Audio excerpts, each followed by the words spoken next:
Hey again, this is Andy from potatoesandpearls.com, and in this video I'm going to show you how to make fried cauliflower bites, but not in the traditional way with using a deep fryer. I'm going to show you how to make them using the air fryer, and we're also going to put a battered coating on them.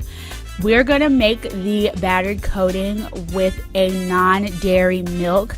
So we are going for a vegetarian vibe with this recipe, but you can adjust it for someone who does not care if it's dairy or not, or even someone who is leaning more towards the vegan side, and I'll talk about that more later in the video. Keep watching.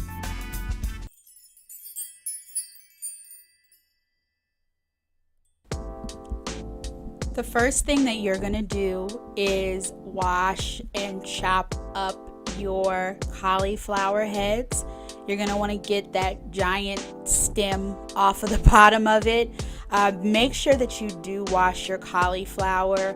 I would recommend getting a fresh cauliflower head. I know they do sell cauliflower in the bags. I would just get a fresh one just so you can kind of control what size pieces you would like. If you're trying to go for a boneless, let's say a boneless chicken bite size, then you can get that. Or if you want something smaller, let's say you're providing this to children, you want smaller bite pieces, you can do that. And so the flower head gives you a little bit more control.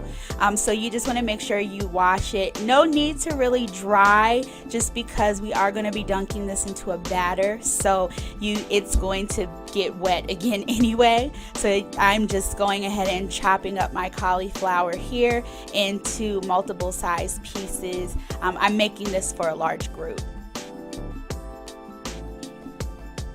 After you've chopped up your cauliflower to your desired size, you're gonna go ahead and first mix together your dry ingredients. This will be your first batch of batter, we'll say. Depending on how much cauliflower you're making, you may need to make more batter later on. So this will be just one group. I'm giving you the proportions for one batch of batter, and then however you need to double or triple that depending on how much cauliflower you need to coat. So you're going to use 3/4 cup flour. I used garlic powder in mine.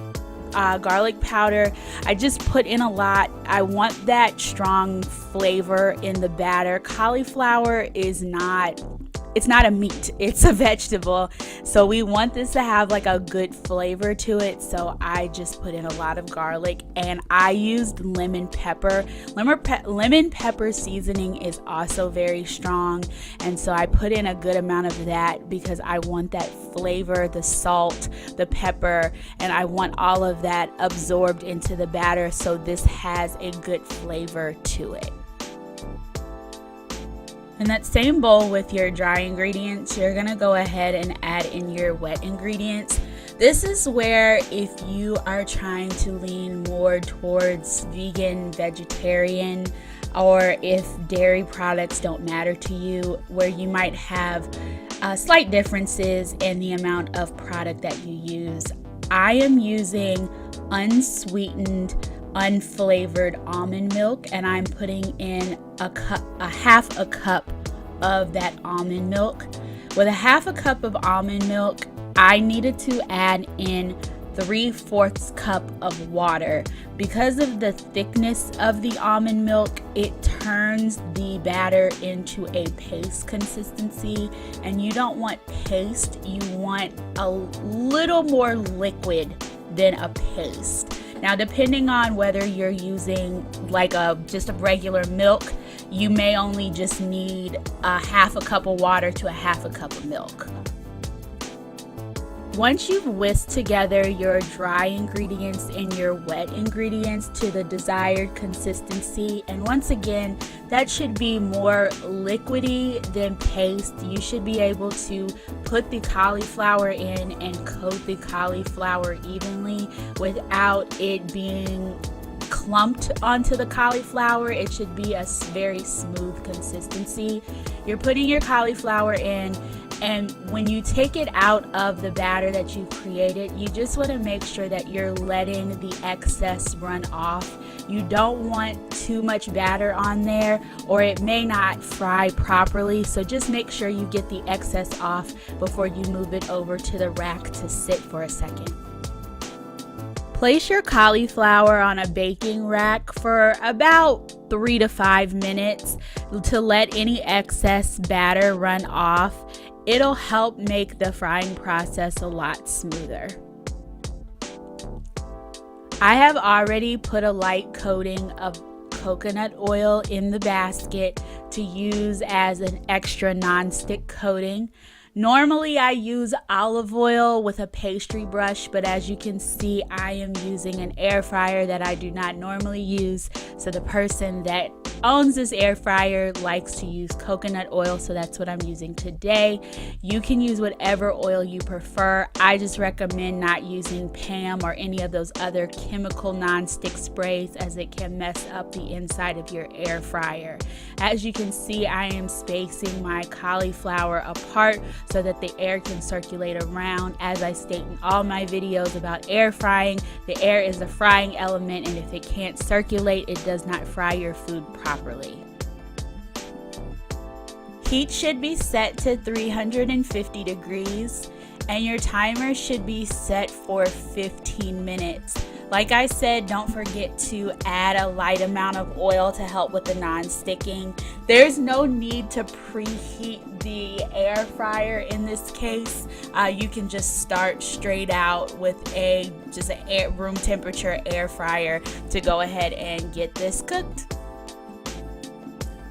After those 15 minutes are over, you're gonna go ahead and take your cauliflower out of the air fryer.